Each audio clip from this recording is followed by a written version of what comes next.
Cognizant to the needs of our learners, parents, and teachers, the Department of Education provided us with powerful tools for productivity that will allow us to foster critical thinking skills, problem-solving skills, communication and collaboration skills to be compassionate, responsible global citizens. Join us and discover new ideas in our series of professional development training program with the ICT's Edtech Unit and Microsoft Education Philippines. Together, we will equip our learners and empower our fellow educators for a dynamic future.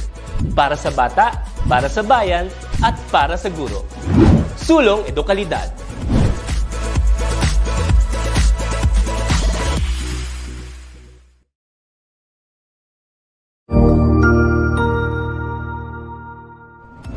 Magandang araw, Sir Wilbur po, at your service. Narito ang ETUlay upang gabayan ka sa inyong pag-aaral upang lubos na maunawaan ang iba't ibang paksa o subject.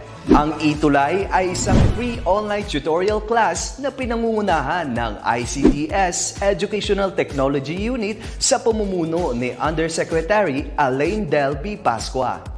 Ang programang ito ay hindi lamang para sa mga bata, kundi ito rin ay magsisilbing gabay sa mga magulang at mga guro kung paano nila ituturo o gagabayan sa bawat asignatura ang kanilang mga anak o mga estudyante. Sa kasalukuyan, ang self-learning module mula sa rehiyon ng Calabarzon at kilala sa tawag na pivot ang ginagamit sa ating ETUlay online class. Kaya ano pang hinihintay ninyo? Ihanda na ang inyong mga ballpen o lapis, papel o kwaderno at samahan kaming itulay ang pagkatuto para sa bawat batang Pilipino. Sama-sama tayong magtutulungan para malampasan ang mga hamon sa panahong ito. Halina't matuto kasama ang inyong online tutor sa oras na ito.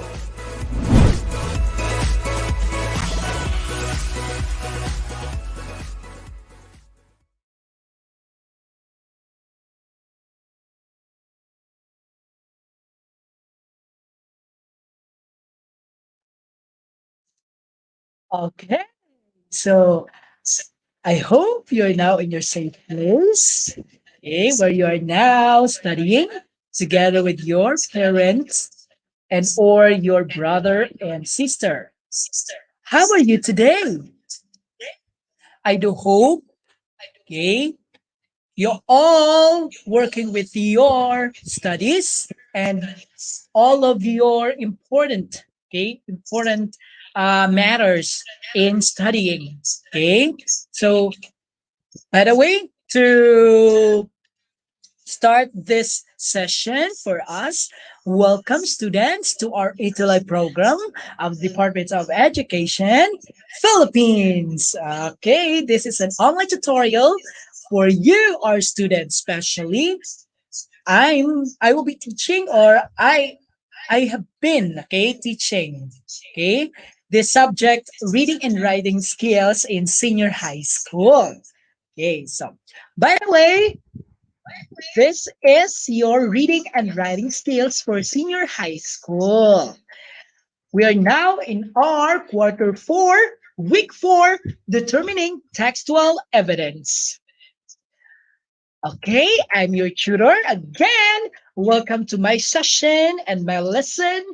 Okay, this is your reading and writing skills for senior high school, 4:40 to 5:20 p.m. Your tutor Jazz. Welcome students, welcome parents, and to those my co-teachers over there. Okay, nanonood po sa ating ngayon ng ating ETUlay program. Live po tayo sa ating FB page, ang ating DepEd Edtech Unit, DepEd Philippines, DepEd tayo, DepEd Edtech Unit ng ating YouTube, at saka DepEd TV. Congratulations for making this far. Okay, so andito na tayo sa 4th quarter. Thank you so much to all directors of this program, the ETUlay program of the Department of Education. Thank you so much. All right, so last week, we're done with the previous lessons we had, all right? So we discussed about the lesson 1.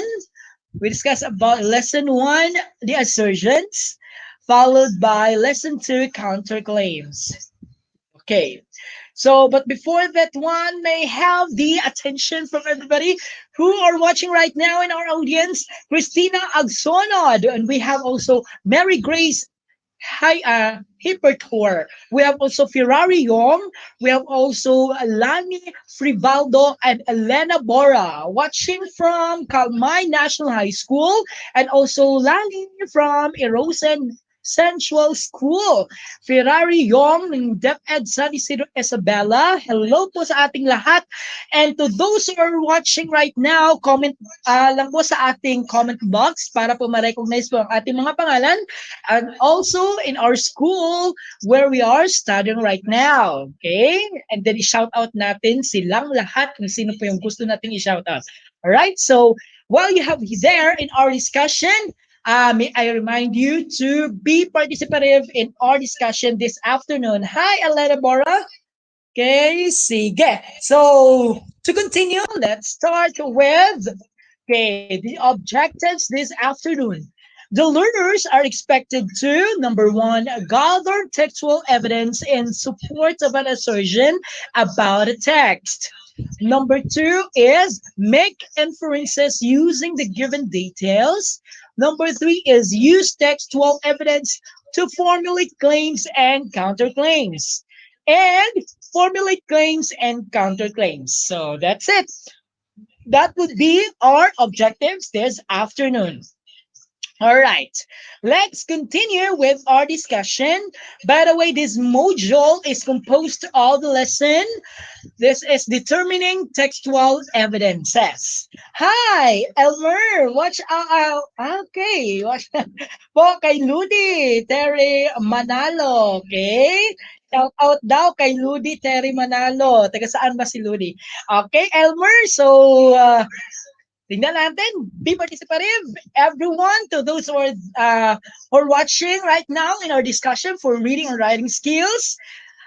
Good luck and God bless us all. All right, so let's start. Let's get the ball rolling. For directions, choose the letter of the best answer. Write the chosen letter on a separate sheet of paper. All right, so I do hope you have your modules right now.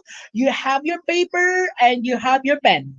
Okay, so senior high school, are you ready? All right, so let's start the game or lesson. For number one, identify the statement whether it is true or false. Becoming a good critical reader means that you are able to logically evaluate the claims of the writer. A, true. B, false. What is your answer? You write down your answers in our comment box so that I shall read it if your answer is correct. Write down, jot down below in our comment box. Tingnan po natin kung ano ang tamang sagot dito for number Ferrari. We have also Mary Grace and Christina. And to all of you who are there, what is your answer for number one? Okay, so let's start. Let's reveal the answer. The correct answer is letter A, true. All right, to those who got it right, Annabelle, do you boy? Very good. Yes, you got the correct answer. All right, number two. Number two is evaluates. An evaluation should have an evaluative statement that uses evaluative language. What is your answer? Is number two A, true, B, false? All right, jot down below in our comment box so that we will reveal in a minute or in a second or seconds, no, the answer for this question. What is your answer? All right, hello, Garben, Zinaida Aurea from Batangas City. Hello. I do hope you're in a good and safe place. All right. So, what is your answer for number two, Zinaida? Golda, true. And according to Annabelle, this is true. How about Zinaida? Okay. Mag-comment lang po, mag-comment lang sa ating comment box, no? Sino i-shout out natin. And then be participative in our discussion para makita natin, masundan ko kayo sa inyong inyong tutorial, no? All right, the correct answer is letter A, true. Okay, next, number 3. Evaluative statements can be formulated in 2 ways, such as formulating assertions and formulating meaningful counterclaims. Number Letter A, true. Letter B, false. What is your answer for number 3? Okay, your time starts now. I will count 5, 4, 3, 2, 1. Okay, Golda! Your answer is A. What about Zinaida? A pa rin. Alright, so let us see, is your answer correct? Alright, so the correct answer is letter A. Very good. True. I do hope, no, nag-study kayo sa ating mga lessons, no, yung past lessons natin. Alright, so congratulations. You got the correct answer. Number 4. Let's have it away. Counterclaims are claims made to A. Rebut new claim. B. Rebut a specific claim. C. Rebut a previous claim. And D. Rebut an unknown claim. Okay? Choose the letter of the best answer. Hooray sa ating mga nanonood ngayon. Welcome po sa ating ETUlay program ng ating reading and writing skills for senior high school. What is your answer for number 4? Let's have from Annabelle, Golda, Zinaida. Who else? Elmer, where are you? All right, so please jump down below and please you write your and JV Garcia. Hello. Hello, JV. All right, so thank you so much. According to your answers is we have letter A, letter C, letter B. Okay, iba-iba yung answers natin. But the correct answer is, is it, okay, is it letter A, B, or C, or D? Letter C is the correct answer. This is rebut previous claims. So meaning counterclaims is you just rebutting the first claim. Okay, so that is all about counterclaim. Right. Okay, congratulations. Better luck. And next time we have our number 5 question. To rebut means A. To contradict someone's statement through a formal argument. B. To argue with someone's point of view about an issue. C. To affirm someone's statement even if it is wrong. D. To oppose someone's statement in a contest. Your time starts now. Okay, 5, 4, 3. Ang magkamali ay kakanta. Joke. Okay, 2. Okay, what is your answer for number 5? 2. Tan-tan-na. 1! Okay, nakahabol pa si Annabelle de Guhe at saka si Rosel. According to them, their answer is B, and according to Golda, it's letter A. So let's try to see sino pa mahabol dyan. Tingnan natin kung tama ba yung mga sagot. Alright, I think meron na nakakuha ang tamang sagot. It's letter A is the correct answer. To rebut means to contradict someone's statement through a formal argument. Hi, Elena Bora. Hello. Okay, andito na si Elena. Tingnan natin, ha? Congratulations, Zinaida. You got it right. Okay, so this is for number 6. Counterclaims are opposite of. A, it's very simple. Counterclaims are opposite of A, stand, B, evidence, C, reason, D, claims. Go, go, go! Write down below your answers to this question. You write your answers. Okay, write capital letter of the correct answer. Let's try to see. Zinaida is letter D. What about the others? Okay, who else? Who have their good idea on this? Okay, counterclaims are opposite of, okay, according to Annabelle, it's letter B. Okay, shall we now reveal the correct answer? According to Golda, it's letter D. I think meron na nakakuhang answer. The correct answer is letter D. Okay, nakuha nyo nga. Guess what I've said? You have your clue there. Opposite meaning baligtad, okay, ng ating counterclaims. So meaning the answer would be claims. Okay, at this point in time, what I know about the topic that we're going to discuss. Okay, this is from our module, no? Thank you so much to all the writers of our modules, no? Especially in the Calabarzon area, okay, international. Okay, thank you so much po sa ating mga writers. Okay, identify the words that best describe the following statements. Choose the answer from the selection. You may write your answer on a separate sheet of paper. Okay, so let's try to answer this one. Okay. It is stated clearly and in detail, leaving no room for confusion or doubt. Okay, number two, it means implied or indirect. It means implied or indirect. Okay, so go, go, go. What is your answer for this question? Okay, let's reveal the correct answer. Then you have your choices. By the way, we have explicit or implicit. Is it explicit or implicit? Go, go, go!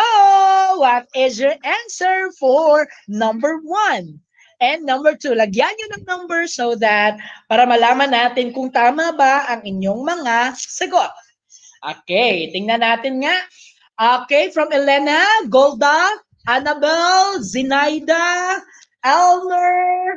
Okay, ano ang tamang sagot natin dyan for number 1 and 2?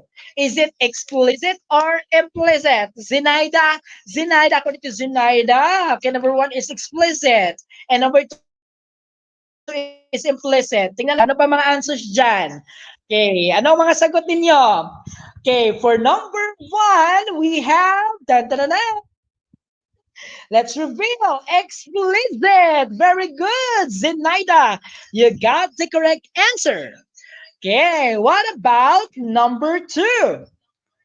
Okay, what is your answer? The correct answer, so wala namang iba dyan. So the correct answer for number 2 is implicit. Very good, students. You got the correct answers for number 1 and 2. Okay, let's proceed now to number 3 and 4. Okay, have a nice try, Elena. So number 3 and 4, pili textual evidence or inference. Number 3, it means drawing a conclusion on the basis of circumstantial evidence. 4, it is defined as the details given by the author in order to support his or her claim. Go! What is your answer for that? Is it textual evidence or inference? Right? So, what is your answer? We only have 2 choices here. What is your answer for number 3 and number 4? Textual evidence or inference? Okay, let's go for number 3, Zinaida. You got the correct answer. Number 3 is inference. And number 4 is textual evidence. Very good, Zinaida. And to all of you are answering right now. Very good, Golda. Sino pa ito? Thank you so much, Elena. You got it. You got the correct answer. Bigyan natin sila ng Coca-Cola Club. Hooray! 1, 2, 3. 1, 2, 3. 1, 2, 3. Ah! Okay. Nauuhaw ba kayong lahat dyan? Alright? So, ang sarap uminom ng drinks ngayon, okay? So, iyan, no? Meron kayong tamang sagot. Nakuha. Okay, for number 5, this is a statement or series of statements for or against something. A, argument, or we have argument, or implicit. What is your answer? Elena, very good. You got the correct answer. What about number 5? What is your answer? No other answer for that because one we're answering, okay, it was correct, no? What about this number 5? Okay, Zenaida! Bilis ang bilis naman. Sumagot sa ating mga mag-aaral ngayong hapon. Okay, Lay Marcos. Hi! Okay, you got the correct answer. It's argument. Ayan, active ang ating mga participants ngayong hapon. Okay? So, thank you so much. So, that's it, no? What's in? Ano ba ang nilalaman ng ating lesson ngayon? Determining textual evidence. Okay? So I do hope you're now excited not to explore with our lesson for today. To clarify one's position and given counterclaims, you also learned how to formulate evaluative statements. Tama naman, di ba? Okay, as what I discussed no last week, no?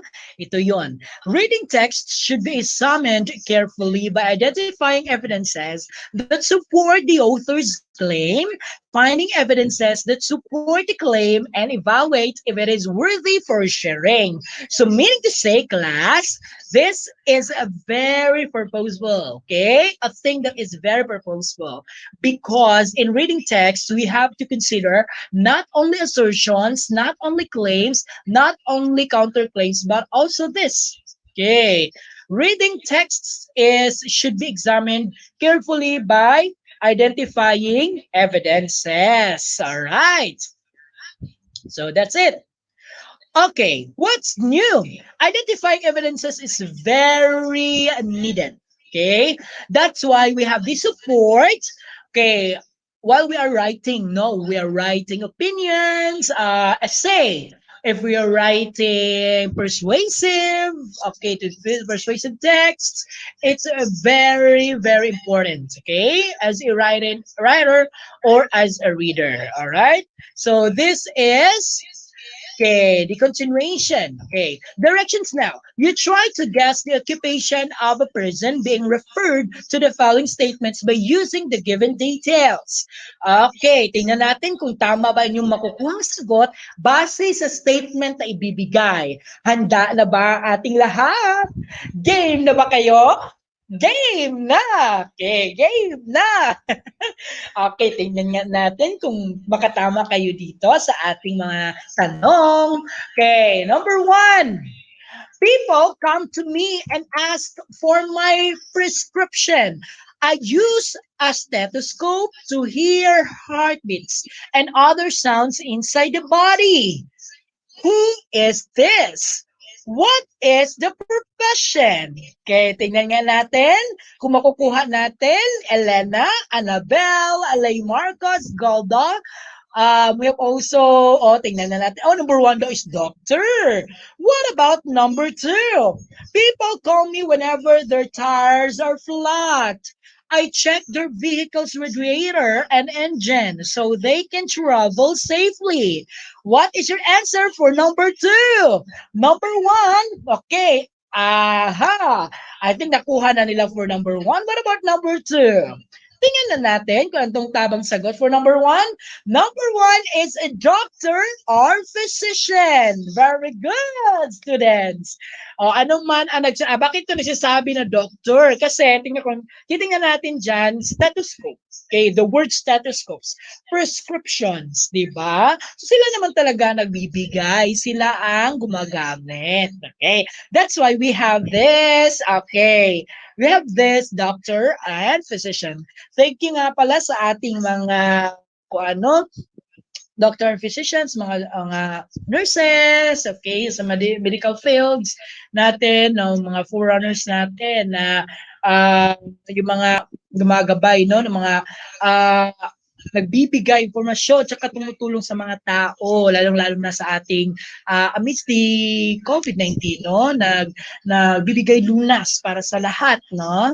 Thank you so much po sa ating mga doctors, physicians, lalong-lalo na kung sino yung mga taong tumutulong po sa gitna ng pandemyang ito.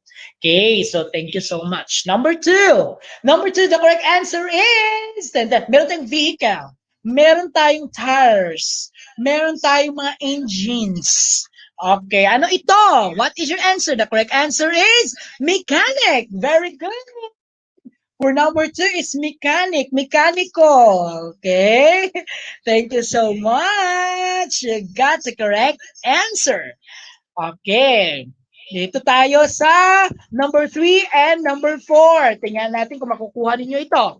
I use a harrow and a teller to cultivate soil. Many depend on my harvest for food to eat and to live a healthy life. Number 4, I love to read books and play with children. I teach them how to read and write inside the school. What is your answer, class, for number 3 and number 4?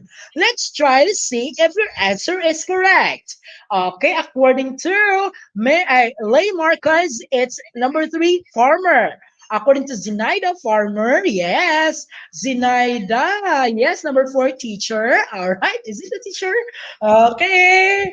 Ayan, am I a teacher? All right, so let's try to see. Elena. Okay, mahabol sa Elena. Paunahan ito ha, paunahan ito. Okay, number 3 is agriculturist or a farmer. Okay, very good.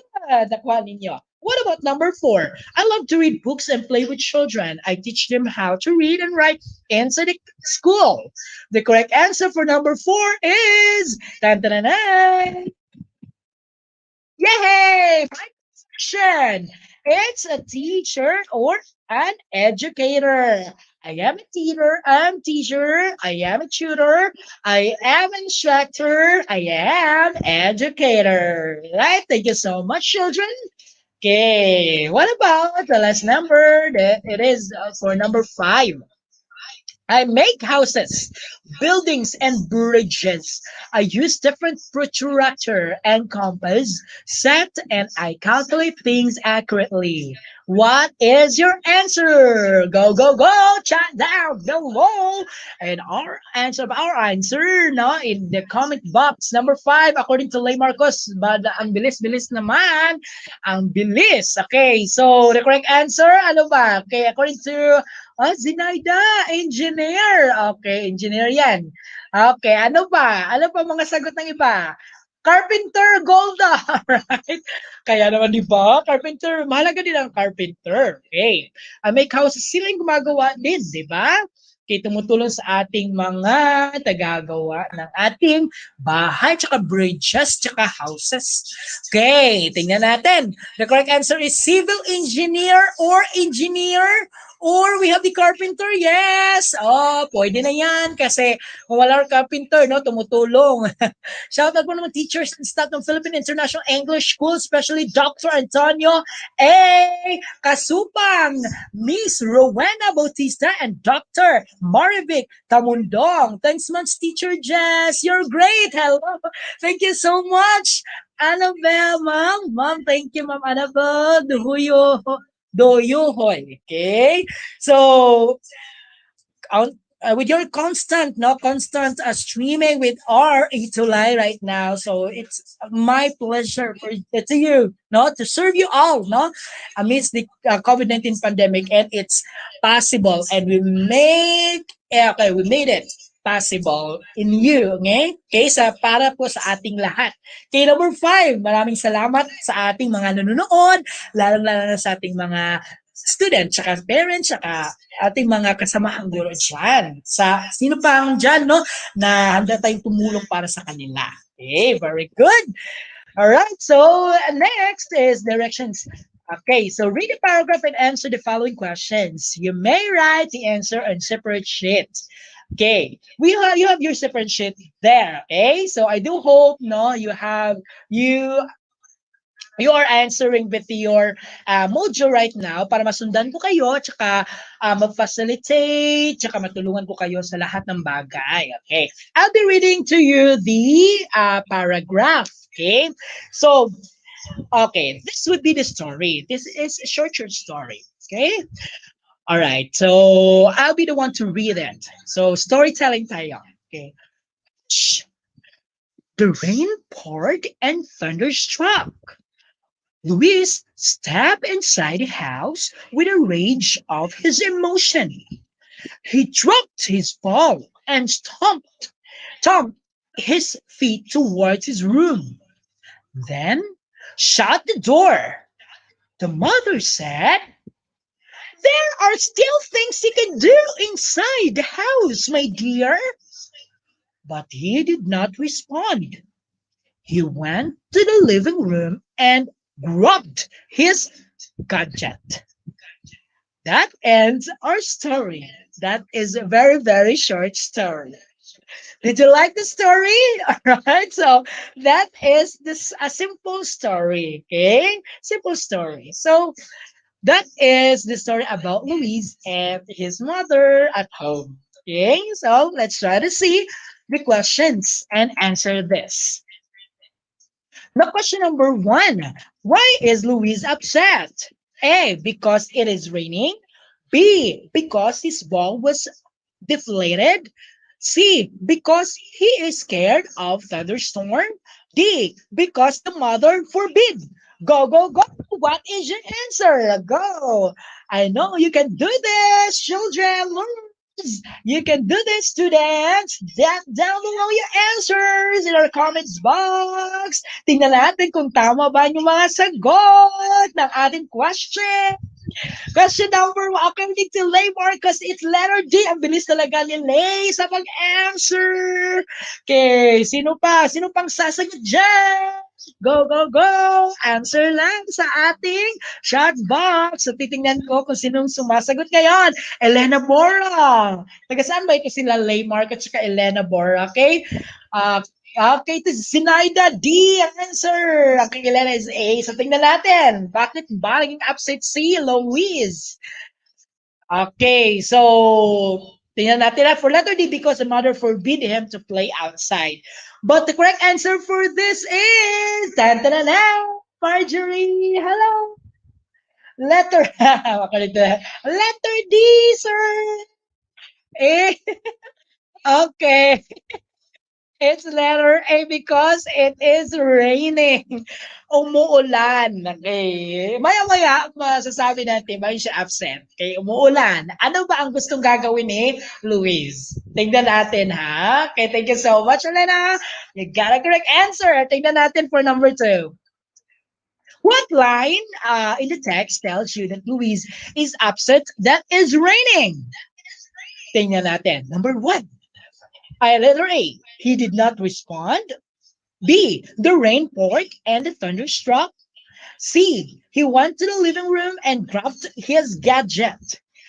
D, Luis took a step inside the house with a rage of his emotion. What is your answer, students? Jot down below in our comment box. Hey! What is your answer? According to Zinaida, it's letter B. What about the other? Go, go, go. Answer right now. Dun, dun, dun, dun. What about the others? Okay, have you answer? According to Golda, it's letter D. Okay, the correct answer for number 2, letter D is the correct answer. Luis stepped inside the house with a rage of emotion, diba? Or siyang legal or someone that disappoint or something, the emotion, diba? Shh, diba? Yun, diba? Si Luis.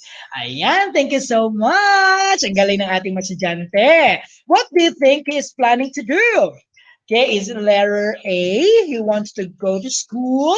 B, he wants to play basketball. C, he wants to have picnic with his mother. Letter D, he wants to go to the mall. All right, go, go, go. Dun, dun, dun. What is your answer for number 3? Sagot na kayo, mga students. Tingnan natin kung tama ba ang inyong mga sagot.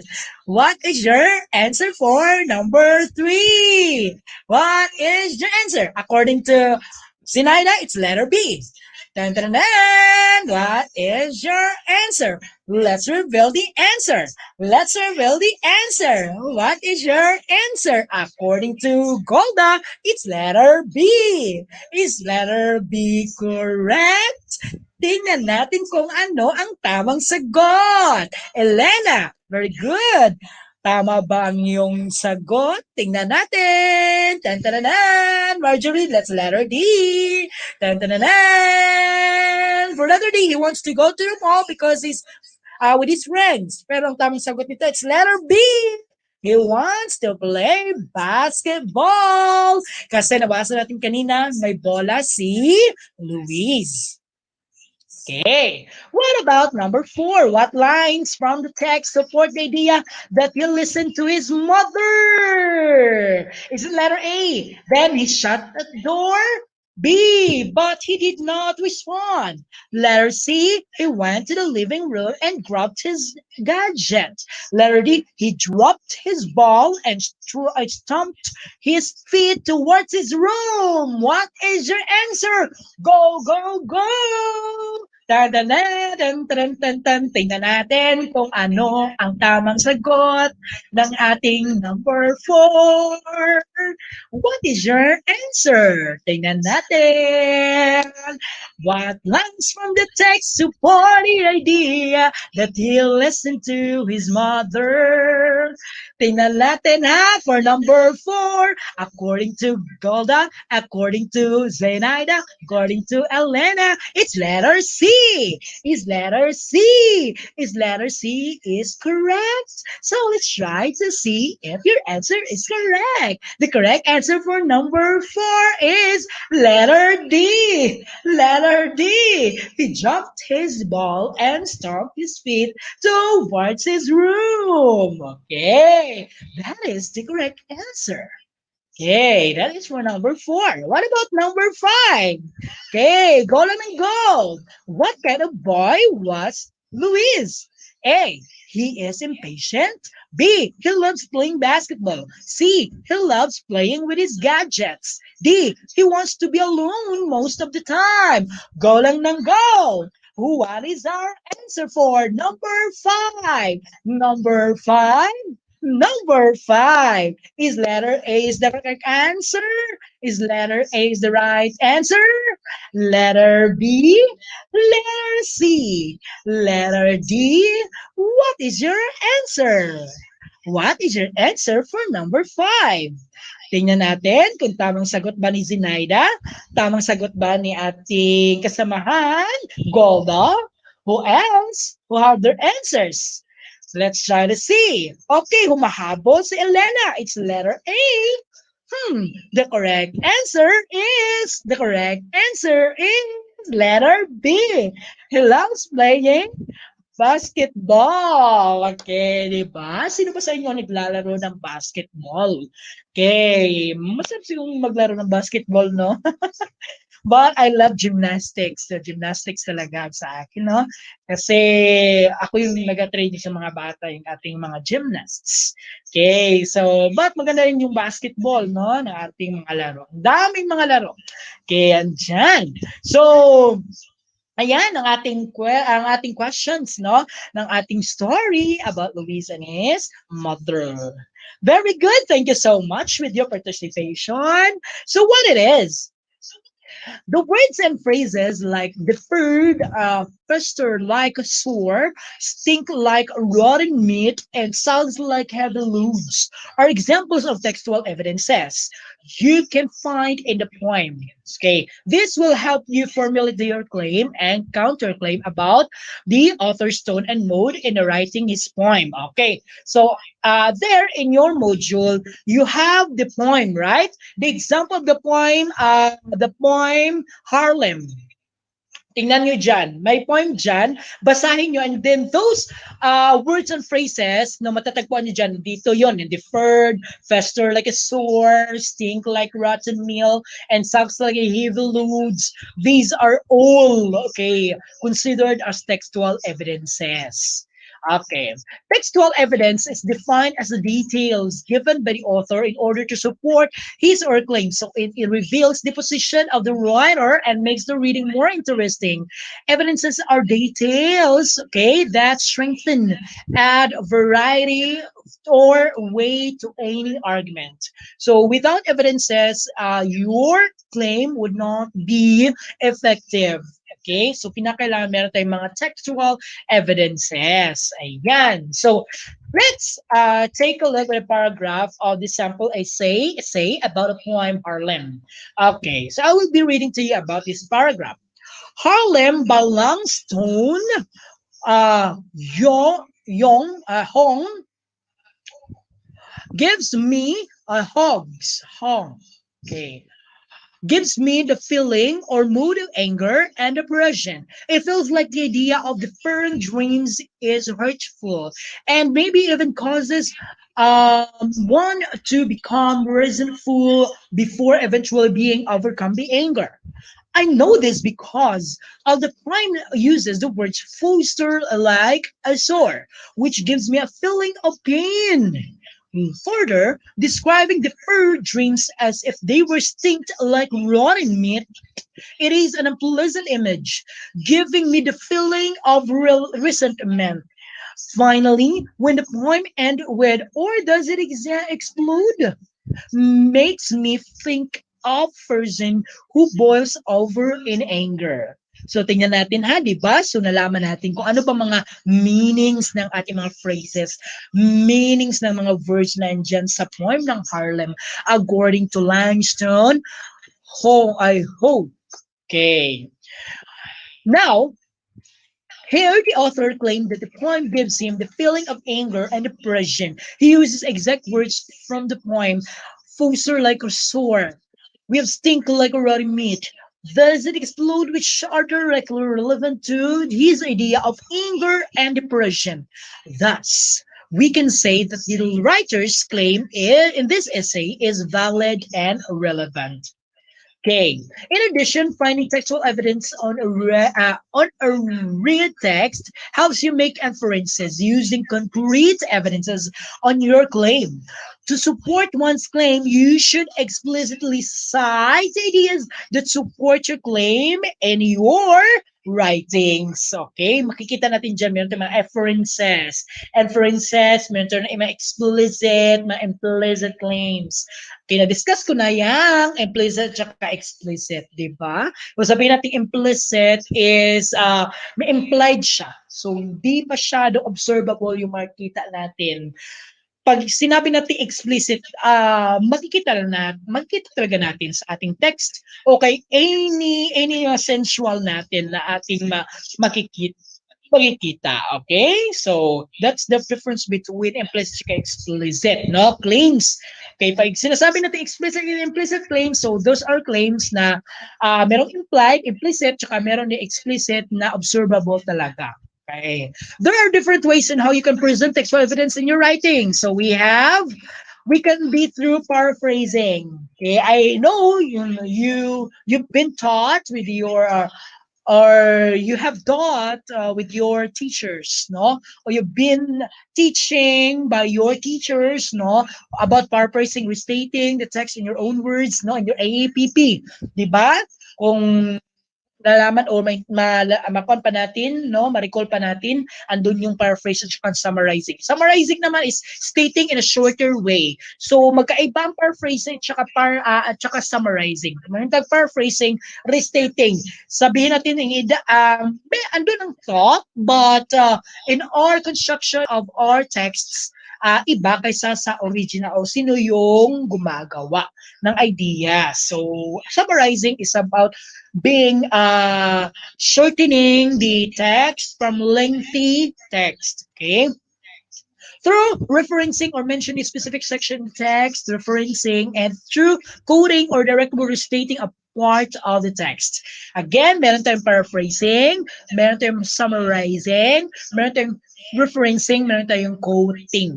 Okay, quoting, yung talang direct na pagkuha, yung pag-quote kung ano yung sinabi ng author. Yun ang gagamitin natin. Okay, itong paraphrasing, okay, may samples dyan. Itong summarizing, may samples dyan. Okay? In the poem Harlem, the author claimed that the person may feel disappointed when dream deferred, for he questioned the reader's feelings about withholding dreams.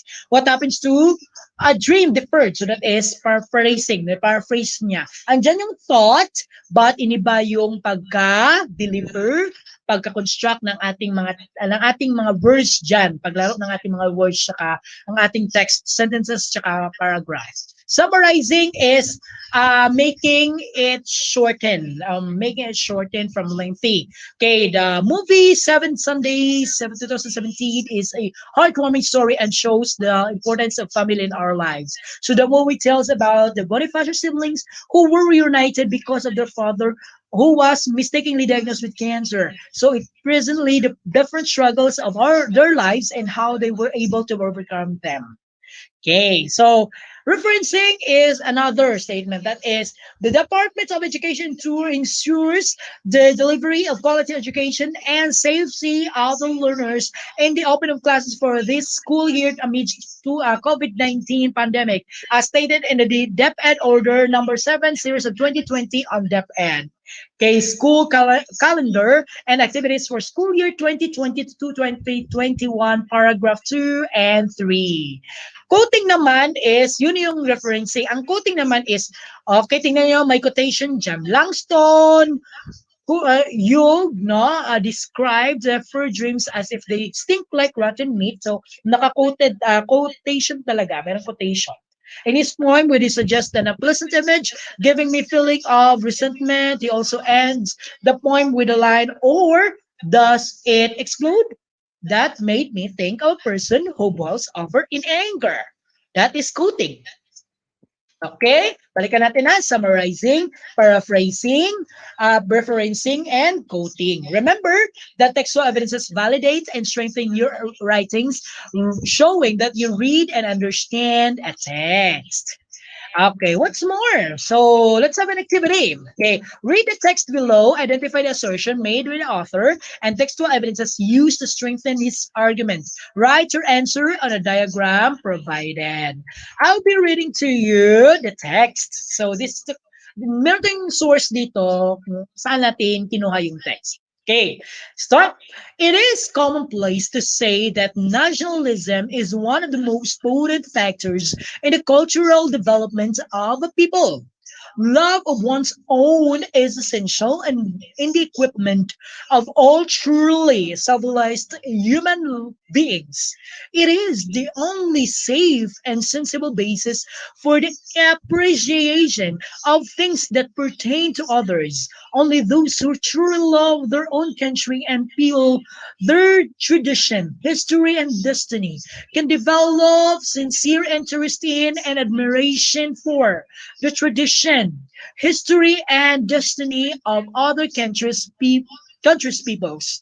Only they can become genuine cosmopolites or citizens of the world. That is from S.P. Lopez, Return to the Primitive. Okay, so that is all our text. Okay, so let's proceed now. What is your assertion? And what is your textual evidence? Okay, so let's try in this way. For the assertion or claim, nationalism is one of the most potent factors in the cultural development of a people. Okay, that is our assertion and our claim. What about our textual evidence? Okay, makikita natin doon sa ating text, only those who truly love their country and people, their tradition, history, and destiny can develop sincere interest in and admiration for the tradition, history, and destiny of other countries' peoples. That is our textual evidence.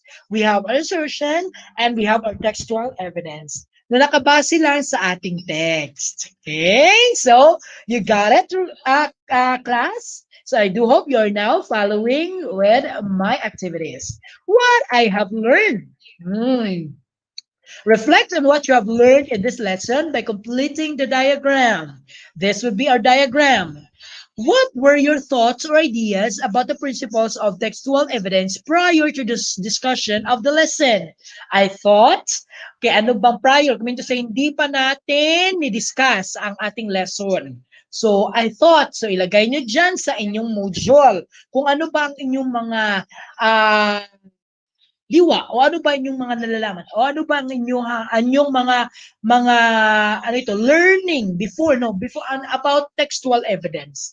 Ilagay niyo diyan sa inyong I thought. Okay, that is our first question. What about our second question? What new or additional ideas did you learn after taking up this lesson? Ngayon, kung ano naman yung mga na-learn ninyo? Di ba kanina, ano yung mga kaalaman o ano ba yung mga bagay na nalaman nyo na o meron na kayo mga prior knowledge before the lesson no na discuss. Dito is after the lesson. I learned that. Kaya ano ba ang inyong mga nalalaman? Okay, ano bang ating topic? It's, okay, about textual evidences. Okay. And now, okay, let's proceed now. So, what I can do, part pa rin ng inyong module. Prove your response to the question. Are you ready for a new normal? Write your answers on the given quadrants below. This is now the quadrant and your what I can do in your module. We have to state your question. Okay. You have your evidences of your opinion. We have also write your responses or opinion about the question. And we have you use your own words and thoughts to fully explain what the evidence means. Okay, that is prove it and that is, are you ready for the new normal? Okay, so what you're going to do is to write all there your information based in our quadrants questions. Okay, I do hope class you get now or you're following with me. You get the instructions. Now, let's have the assessment. Analyze the paragraph and answer the following questions. Write it in your sheet of paper. Okay, so I have here a story. So this is a short story. A while ago, no, same a while ago, okay? I discussed to you. Okay, after work, Domeng takes off his muddy boots at the doorstep. Titas would check if the boots were placed on its rack. He then places his soiled clothes in a laundry basket and places his toolbox in the cabinet. She tells him to freshen up before eating dinner. Then Doming goes straight to the shower. Ditas set the table while waiting for him and dines with him afterwards. Okay, that is our short story. Okay, about Domeng and his wife, Vitas. Question now, what type of work does Domeng do? A, a lawyer. B, a doctor. C, a garbage collector. D, a construction worker. Go, go, go. What is your answer, Elena, Zinaida, Golda? We have also Marjorie. What is your answer for number one? What type of work does Doming do? The correct answer for number one is, tignan natin. Try to answer. Try to answer. Go, go, go. The correct answer for number one is letter D. Okay, a construction worker. All right, so for number two, let's start for number two. Based on the text, how would you know Paul works in construction? A, he has tools. B, he wears a hat. D, he goes to the shower upon coming home. D, his boots are muddy and his clothes are soiled. Okay, what's your answer, Elena? What is your answer, Marjorie? What is your answer, Zinaida? Go, go, go. Answer right now with our question number two. Go, go, go. The correct answer for number two is, okay, according to Elena, it's number one is D. Tama, Elena. Number two is letter D. Letter D. The correct answer is number two is letter D. Number three, what type of person is Alice? A carefree and calm. B, sad and angry. C, messy and sloppy. D, meticulous and organized. Okay, according to Elena, number two is D. Very good. Go, go, go, Elena, for the win. Marjorie, Golda, Zinaida, where are you? Elmer, go, answer lang kayo dyan. Tingnan natin for number three. The correct answer for number three is, yeah, letter D. Very good. Meticulous and organized. Number 4, what type of relationship do Domeng and Ditas have? A, they were colleagues. B, they are neighbors. C, they are brother and sister. D, they are husband and wife. Ayan, the correct answer for this is, okay, as what I've said no, a while ago, meron na siyang wife, no? While si Ditas. So, ang answer dito is, they are husband and wife. Very good. Okay, Elena. Very good, Elena. All right, so that's it, our assessment. And for your additional activities, write a persuasive paragraph on any topic that interests you. You may include either your assertion or a counterclaim on your chosen topic and cite textual evidences to support your opinion. The rubric in the previous activity may still be used for this writing task. Okay, this is now a rubric. Okay, tingnan natin dyan ha. Meron tayong textual evidence, meron tayong content and structure. We have also grammar and punctuation. All in all, we have 12 points. And whatever yung score is, no, pagpasa nyo sa inyong teacher, check yan base ng ating rubric. Okay, so again, very good. Thank you so much, Elena. Thank you so much, Zinaida, Golda. We have also Elmer. We have also Marjorie. We have also, sino pa dito? Annabelle, Duyuhoy. And we have also Elmer, Lee Marcos. Sige, kita-kita tayo ulit ng ating session for this subject, reading and writing skills. Again, never stop learning, okay? So, I think that ends our session for today. So follow me in my Facebook account, Just Adonis Vichido, and you may send me a message, no, from you, Justin.Vichido@deped.gov.ph, no, and your tutor Jess, no. See you for this subject, no, episode, reading writing skills in the next episode and session, only here at ETUlay program of Department of Education, Philippines.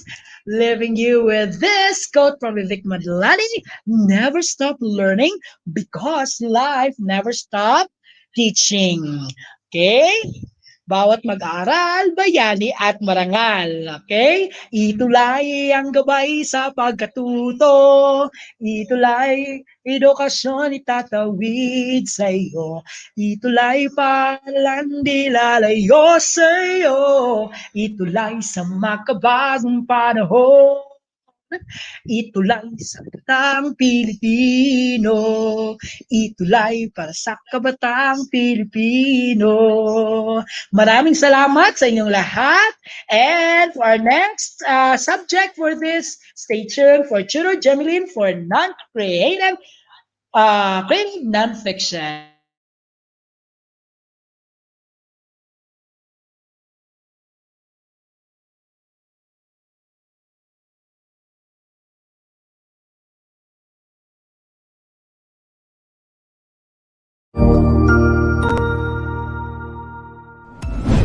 Sigurado ako na marami ka na namang natutuhan sa ating ETUlay tutorial session ngayong araw. Tandaan, ito ay hindi lamang para sa ating mga mag-aaral, kundi pati rin sa ating mga minamahal na guro at mga magulang na kaagapay natin para maituloy ang pagkatuto sa kabila ng nararanasang pandemya. Patuloy ding sumubaybay sa DepEd TV para sa mga araling ginawang video episodes. Mapapanood ito mula Lunes hanggang Sabado, alas 7 ng umaga hanggang alas 7 ng gabi sa inyong mga telebisyon. Abangan bukas mula 1:00 ng tanghali ang iba pang aralin sa ating ETUlay free online tutorial session sa Filipino. I-like and subscribe at manatiling nakasubaybay sa ating ETUlay tutorial session sa DepEd Edtech Unit FB page at Educational Technology Unit channel sa YouTube at sa DepEd Tayo at DepEd Philippines social media accounts. Paalam!